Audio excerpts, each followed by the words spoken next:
કેટલા લોકો એવા છે કે જેના ઘરની અંદર પાણી આવે છે અથવા તો ગોળામાં તમે પાણી ભરો છો તો એ કોઈ ને કોઈ રીતે ગળાઈને આવે છે. કેટલા લોકોના ઘર એવા છે કે ક્યાંક ને ક્યાંક તમે પાણી ઉકાળો છો, ફિલ્ટર કરો છો, ગાળો છો, અથવા તો કેન વોટર હવે તો આવી ગયું છે આપણું, એનાથી અદ્યતન ટેકનોલોજીનું ફિલ્ટર. કેટલા લોકોને ત્યાં પાણી ગળાય છે? Rise your hand. ગળાતું જ હોય આમાં, પણ ઘણા નક્કી કરીને આવે બહારથી આપણે હાથ બૂચો નથી જ કરવો તો પછી ન ગળાયો.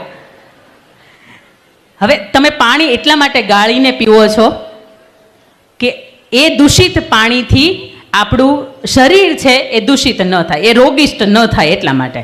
પણ કોઈ પણ વિચાર જ્યારે મગજની અંદર આવે ત્યારે આપણે એવું વિચારીએ છીએ કે ખરાબ વિચાર મગજની અંદર આવશે તો આપણું મન પણ ખરાબ થશે.